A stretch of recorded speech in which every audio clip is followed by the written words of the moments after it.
Hello, authors. I'm Joanne Morrell, children's and young adult fiction writer and author of short nonfiction for authors.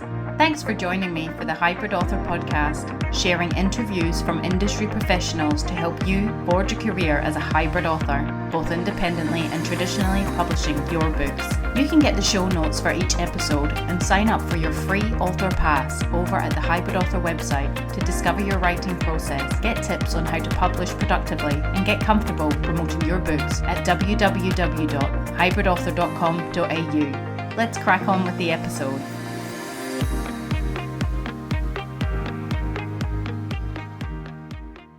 Teena Raffa-Mulligan is best known as the author of quirky, whimsical books for children. Her short stories and poetry for children and adults have appeared in magazines and anthologies, and she has also worked as a journalist and editor on a diverse range of publications. She recently began writing light-hearted romances and women's fiction. Teena lives near the beach south of Perth in Western Australia with a sometime surfer and a golden Labrador with anxiety issues and a toast obsession. When Teena isn't writing stories, she is reading them. She also enjoys family time, sunshine, birdsong, and sea gazing. Wow, what a fabulous bio, Teena. Thank you so much for being a guest on the Hybrid Author podcast. My pleasure.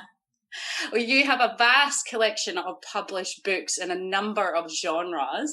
How many books is it you've published altogether now?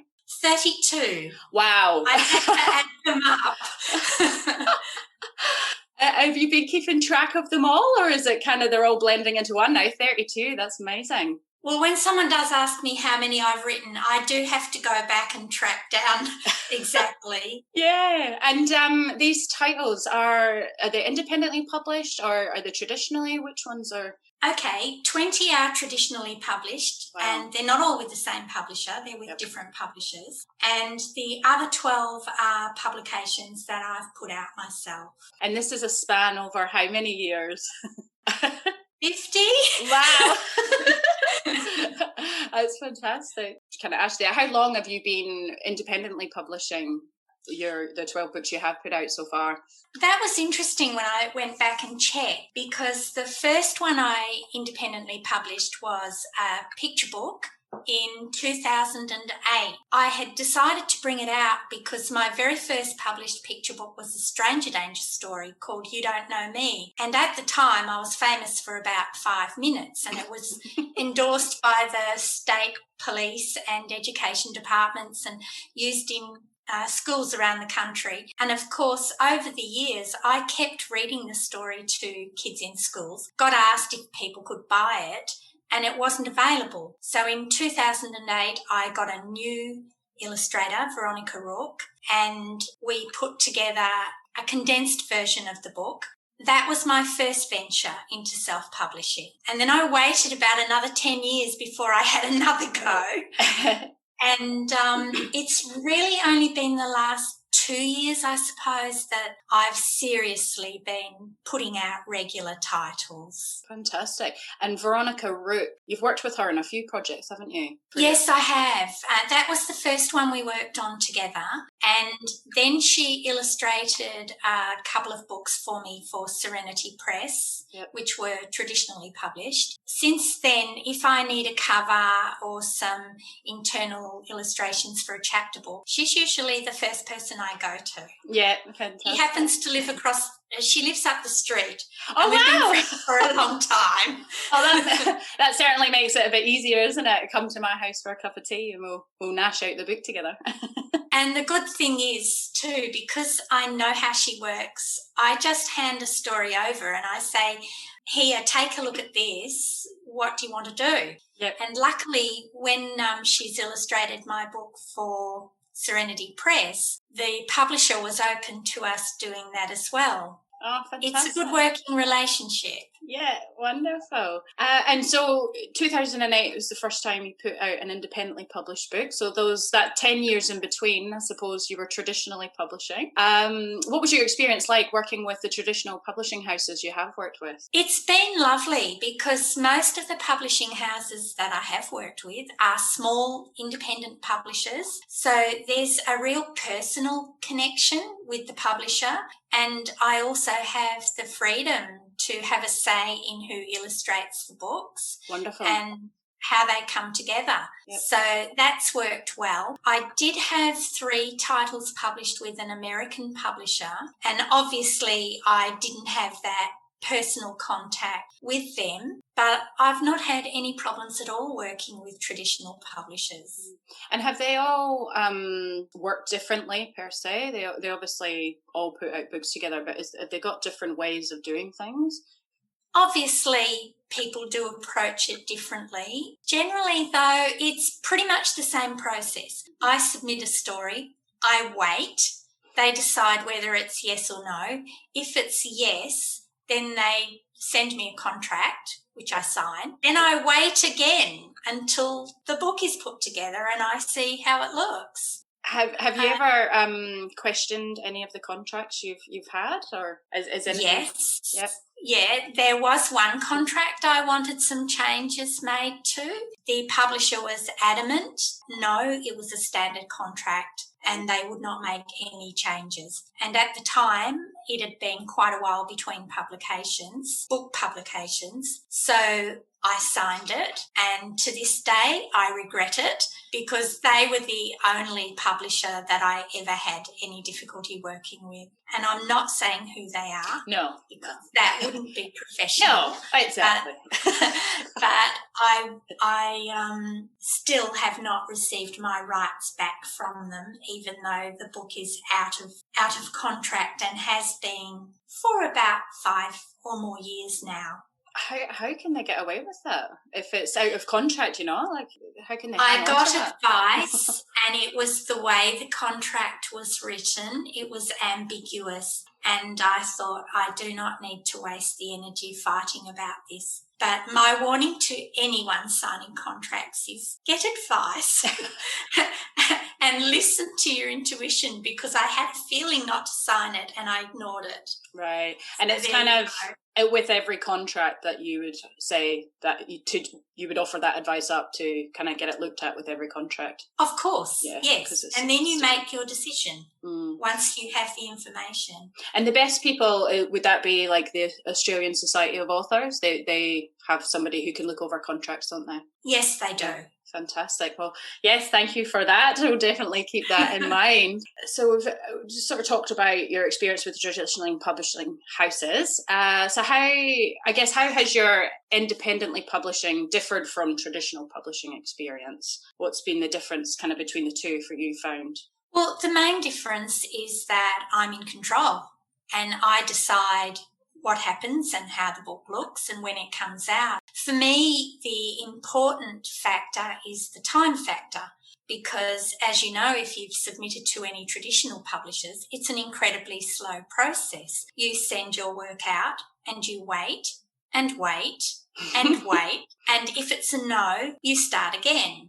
Even if it's a yes, there can be quite a long delay in the time they accept your work and the time it comes onto the market. One of my books that is coming out this year, the publisher received it more than 5 years ago. I think it might have been 5 or 6 years ago.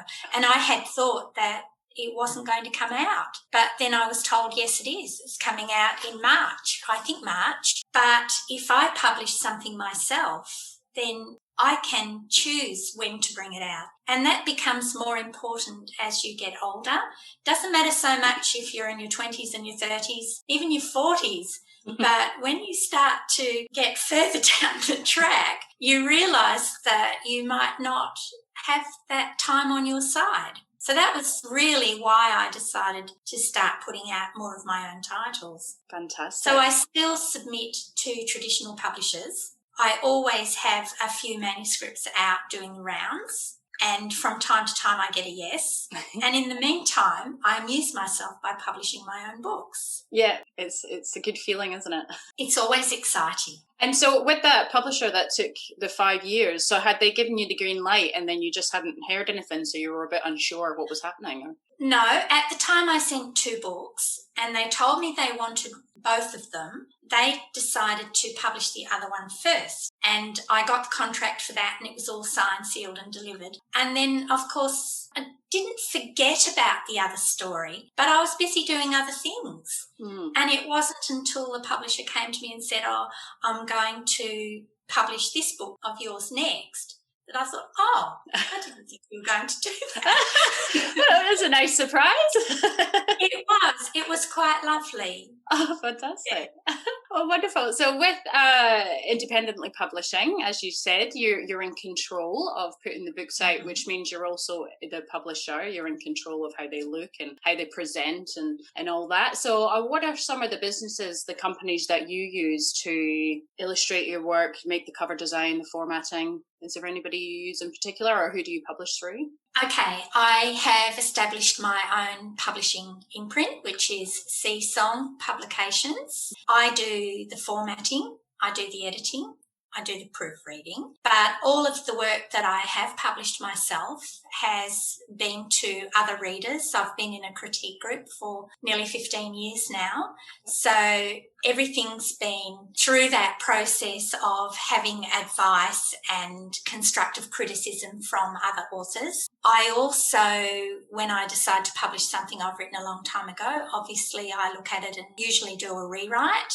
I get some self-made covers. You can go onto websites and buy pre-made covers for self-published books. Yep. Obviously, with children's books, this doesn't work. So I give Veronica a call. I need a cover.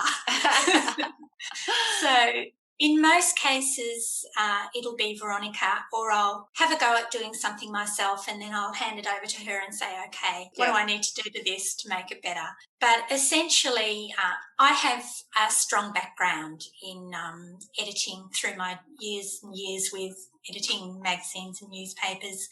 I've edited a lot of other people's work. I've also done sub-editing and layout for magazines, newspapers, published books for other people. So I have a lot of skills already in terms of preparing the book for publication. And I believe that the books that I put out are of a professional quality. So I'm confident enough. I wouldn't be putting out anything that I didn't think was worth sharing the story.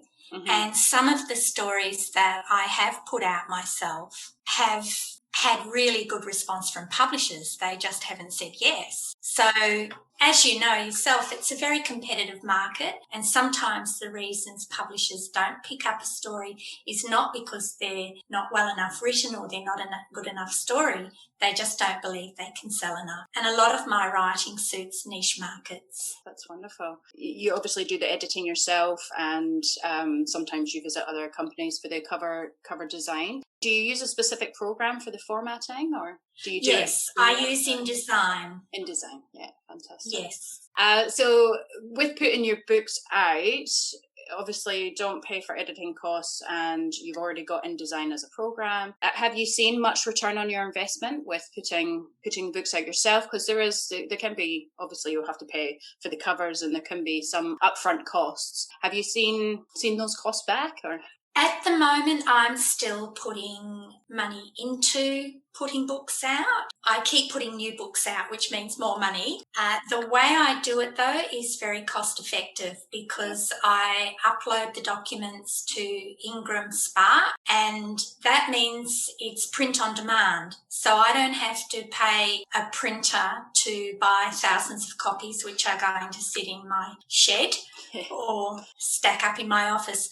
The very first book that I self-published, that was through a commercial printer, and I did publish 1,000 copies of it, and I still have too many in my shed. Right. Was that here? Was that in Paris? Yes. Yeah. Yes. And print on demand works very well for me because I can buy just a few copies and keep them for direct sales. And also Ingram distributes the books as well, so copies sell through Ingram. I did sign up with a distributor, and I am still with a distributor for most of my self-published titles, but that's something I need to look at because the distributor takes 67.5% of the retail selling price. So by the time I take out taxes and shipping costs, I'm making a pittance on the books that they place in schools and libraries and bookshops. So are they just like almost like a third party? So you've got Ingram, and they obviously advertise to, I think they do schools and they have a catalogue as well, who they're selling to. So you have a third party distributor as well to... Yes. Oh, okay, wonderful. But you don't really feel that's working out well for you at this point? Not when I look at my sums. But I wanted to try it, and it has got a lot of my books out there I wouldn't personally have been able to get out. Okay. Yep. So in the long term, it should pay off in education lending right and public lending right. Yep. But I won't see the return on that. I should start to see the return on that next year, or maybe this year. That's wonderful. So what has been the best and the worst thing about independently publishing for yourself? The best thing is being able to do what I love, which is making books. I love the whole process of making books, the writing them, the putting them out, the actually receiving a copy of a book that started with an idea. The worst part is trying to sell them. Yeah. Because there's such a lot of competition now. So many people are putting their own books out. We're being flooded with new books every day, and it's finding readers. It's finding people who actually want to read what you've written. And if you're not a person who really wants to put a lot of energy into marketing and self-promotion, then how do people find you? I know all the theory. I've done courses. Yeah. I've read so much about marketing and sales and promotion and using social media and all the rest of it. So I know what to do, but when it comes to doing it, I would rather make the books and be the person who sells them. Is there maybe specific people out there that do that kind of thing, I guess, for authors? But then... Oh, yeah. Is there cost involved in that? Of course. I mean, I could employ someone to do that. Yeah. But then you're looking at different costs. You're looking at responsibilities to other people. And at this stage in my life, I just want to keep having fun making books. And fortunately, people do find them. They do read them. Lots of positive response from the people who do read them. So that keeps me going, I suppose. Yeah. You've got to do something with your life, don't you? And it might as well be something that you love. That's it, yeah. I think it's got to be, like you said, it can end up being a lot of work. So you've got to love it, enjoy it, and definitely find it fun, or else you're probably not going to do it if it feels like work all the time, isn't it? Exactly.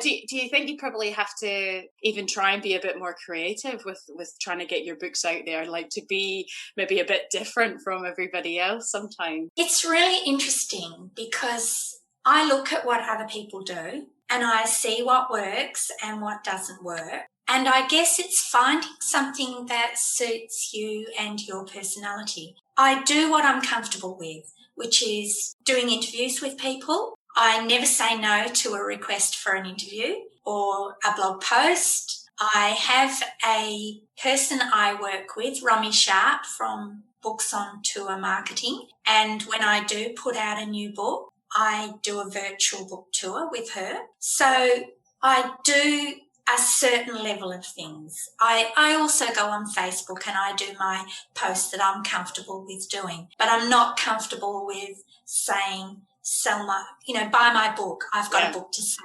Yeah. And I know that I miss opportunities when I go and do a talk or a workshop, or I meet someone and they say, what do you do? And I say, I write books. And then we talk about something else.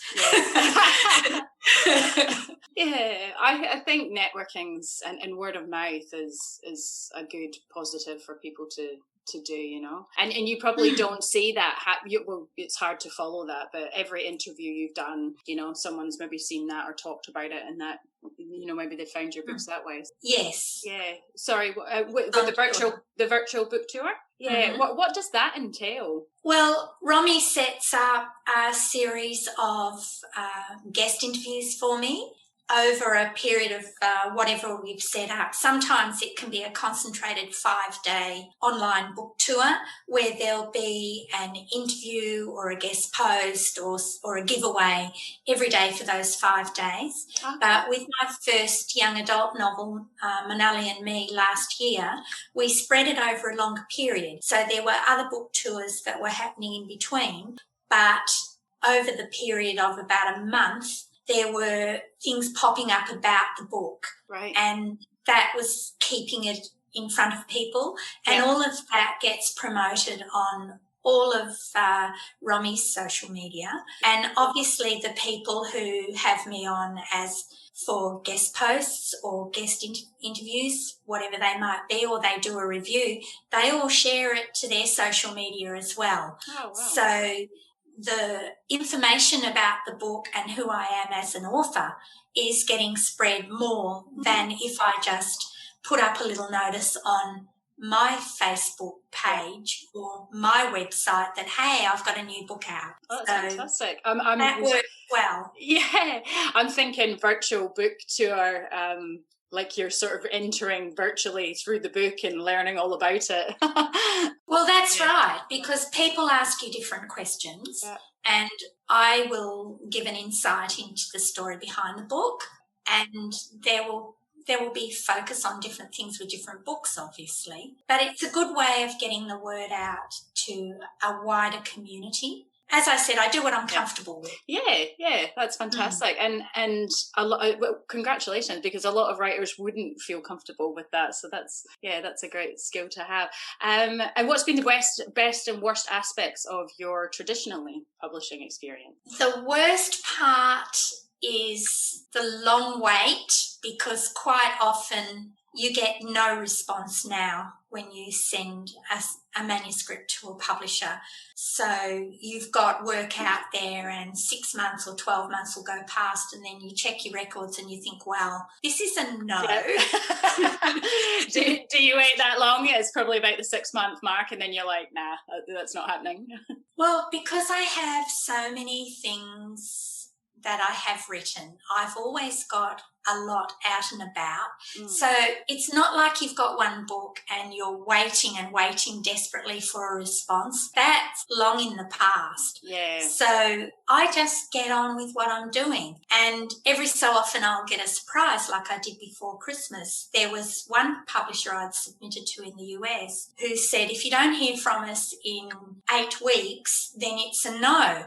And then 6 months later, I got an email saying, here's a contract, we'd like to publish your book if it's still available. So that was a nice surprise. Yeah. No, I do know what stories I've got out and where they are, but I don't wait for a response in the way I used to when I first started out. I'm always working on something else. Yeah, and there used to be some publishers, maybe that's in the past now, that it was a no-no. If you wanted to submit to them, you had to not be able to have your work out submitting to other people, that same work. Is that still, does it happen with some competition? It's not happening so much with publishers now. You can send to multiple publishers at the same time, as long as you advise them that that's what you've done.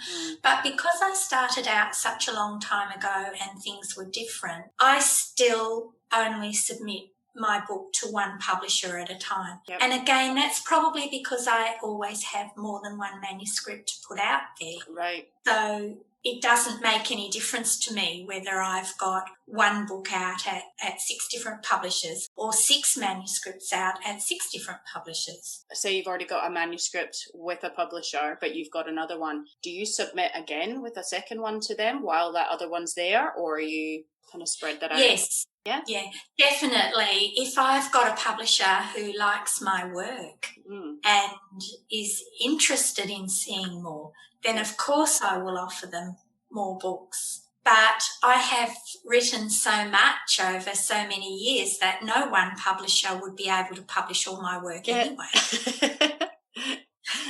So what tips do you have for writers who want to independently publish? Do your homework. Do your homework.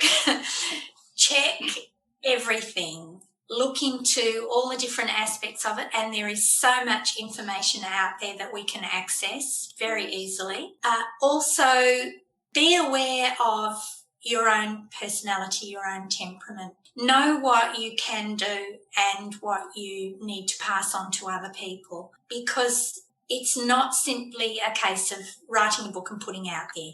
That is the easy part. There's a lot more involved in it if you want to sell those books and if you want to do it professionally.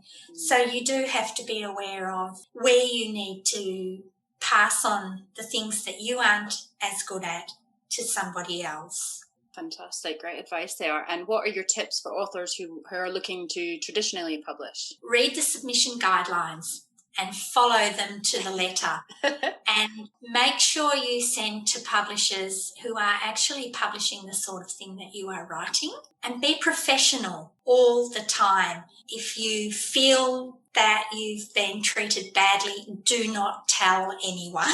Don't put it out there on social media and badmouth a publisher, an editor, an agent.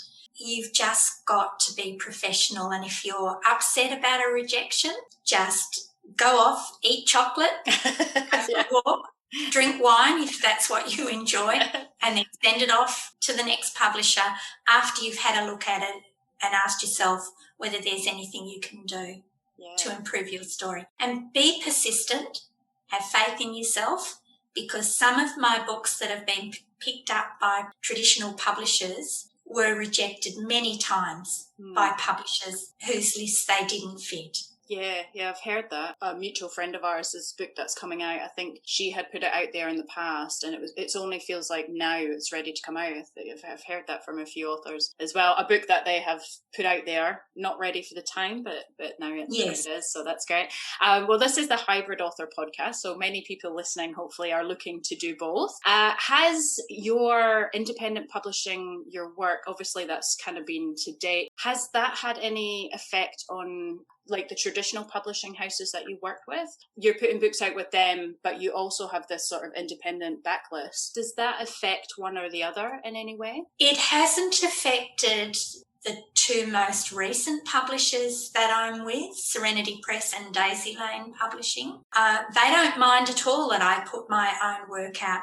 I don't know if it has any influence on the bigger publishers that I submit my work to, because they haven't said yes to any of the manuscripts I've sent them. As I said, I'm only with small traditional publishers. So I would hope not, because times have changed. Yeah. Has any of your independent books been picked up by a publisher yet? I've heard of that sort of happening. So you put them out yourself, but a publisher's found the work and wanted to take it on. No, but I wouldn't expect that, because that, I know that has happened, but it's very rare. When you look at the number of books that are independently published and the few that are picked up by a traditional publisher, your chance of that happening is remote. It's like winning lotto, I suppose.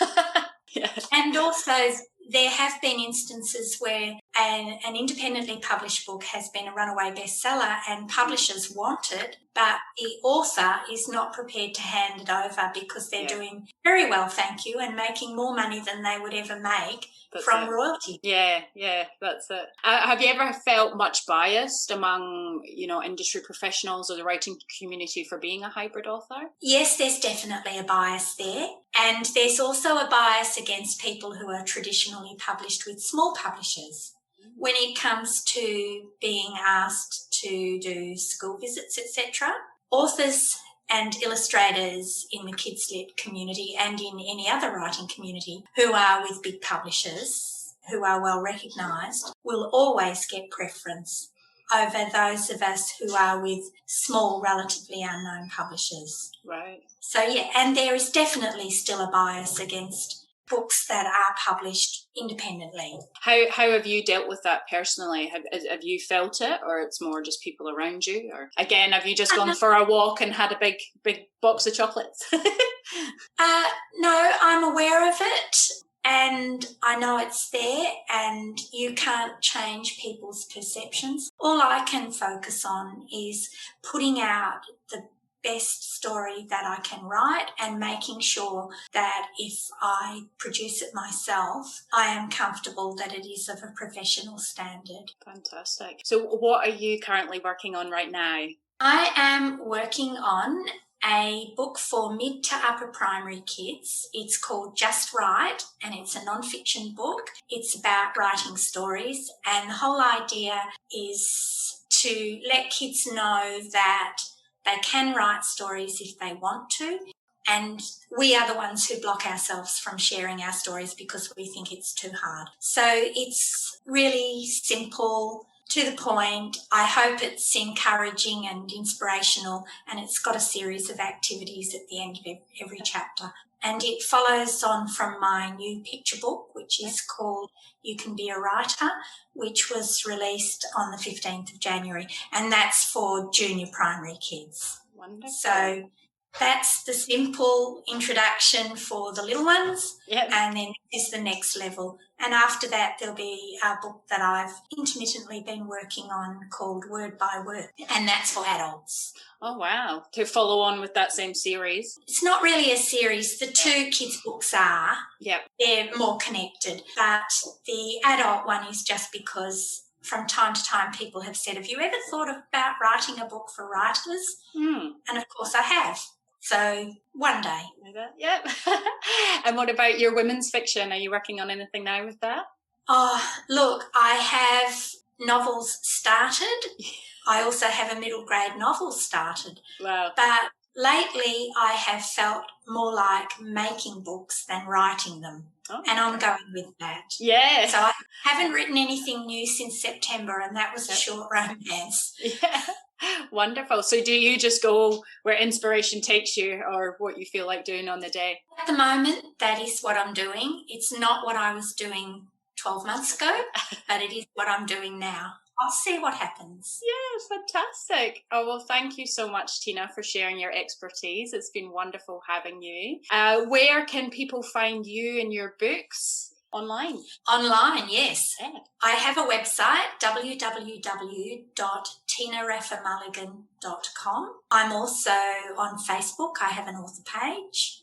I have a blog called In Their Own Right, where I interview other book creators. And my books are available through Serenity Press, Wild Eyed Press, Daisy Lane Publishing, Exist Publishing, Seasong Publications. They're available online through places like Book Depository, Booktopia, and Amazon, of course, Kobo. Yeah. So all you do is Google my name, and you will find something. Yeah, it's fantastic, Teena. Thank you so much. Thank you for having me. That's the end for now, authors. I hope you're further forward in your author adventure after listening, and I hope you'll listen next time. Remember to head on over to the Hybrid Author website at www.hybridauthor.com.au to get your free author pass. It's bye for now.